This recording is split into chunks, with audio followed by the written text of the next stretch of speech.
டிவிகேல join பண்ண உங்க mobile போன்ல பிரவுசரை ஓபன் பண்ணி tvk.family அப்படிங்கிற வெப்சைட்டை ஓபன் பண்ணிக்கோங்க. tvk.family பிரவுசர் பேஜ்ல இருக்கிற சாட் செக்ஷன்ல உங்க மொபைல் நம்பரை ரெஜிஸ்டர் பண்ணிட்டு சென்ட கிளிக் பண்ணீங்கன்னா உங்க மொபைல் நம்பருக்கு ஓடிபி வந்திருக்கும். அந்த ஓடிபியை டைப் பண்ணி ரெஜிஸ்ட்ரேஷனை முடிச்ச அப்புறம் உங்கள் மொபைல் எண்ணை தமிழக வெற்றி கழகத்துடன் இணைத்தமைக்கு நன்றின்னு ஸ்கிரீன்ல தெரியும். நெக்ஸ்ட் ஸ்டெப்பா உங்க ஓட்டர் ஐடி கார்டு நம்பர், அதாவது வாக்காளர் அடையாள அட்டை எண்ணை சாட் ஏரியால டைப் பண்ணணும். உங்க voter ID card number register பண்ண அப்புறம் உங்க டீடைல்ஸ் ஸ்கிரீன்ல தெரியும். உங்க டீடைல்ஸ் எல்லாம் கரெக்டா இருந்துச்சுன்னா சரின்னு கிளிக் பண்ணுங்க.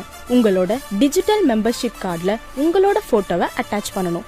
அதுக்கு ஸ்கிரீன்ல தெரியற மாதிரி அட்டாச் போட்டோவை கிளிக் பண்ணி நியூவா போட்டோ எடுத்தோ இல்லனா ஆல்ரெடி எடுத்த போட்டோவை உங்களோட போட்டோ கேலரியில இருந்து அப்லோட் பண்ணலாம். போட்டோ அட்டாச் பண்ண அப்புறம் பிரிண்ட் மெம்பர்ஷிப் கார்டு பட்டனை கிளிக் பண்ணுங்க. இப்போ நீங்க சக்சஸ்ஃபுல்லா டிவிகே பார்ட்டில ஜாயின் பண்ணிட்டீங்க. உங்களோட ஐடி கார்டு ஸ்கிரீன்ல வரும். அடுத்ததா உங்க குடும்ப உறுப்பினரை டிவிகேல எப்படி ஜாயின் பண்றதுன்னு பார்க்கலாம். ஸ்கிரீன்ல தெரியற புதிய உறுப்பினர் சேர்க்கை பட்டனை கிளிக் பண்ணிக்கோங்க. அடுத்து வர ஸ்கிரீன்ல உங்க ஃபேமிலி மெம்பர் கிட்ட மொபைல் நம்பர் இருக்கா இல்லையாங்கிற கொஸ்டின் தெரியும். ஒருவேளை அவங்க கிட்ட மொபைல் நம்பர் இல்லனா இல்லங்கிற ஆப்ஷனை கிளிக் பண்ணிட்டு அடுத்த ஸ்கிரீன்ல அவங்களோட வாக்காளர் அடையாள அட்டை எண், அதாவது ஓட்டர் ஐடி கார்டு நம்பரை ஆட் பண்ணிட்டு அண்ட் அவங்க போட்டோவை ஆட் பண்ணிட்டு உங்க ஃபேமிலி மெம்பரை டிவிகேல ஜாயின் பண்ணிக்கலாம். இதுல முக்கியமான நோட் பண்ண வேண்டிய விஷயம் என்னன்னா, உங்களோட ஒரு நம்பர்ல இருந்து 5 பேர் மட்டும்தான் இது மாதிரி நம்பர் இல்லாம ஆட் பண்ணிக்க முடியும்.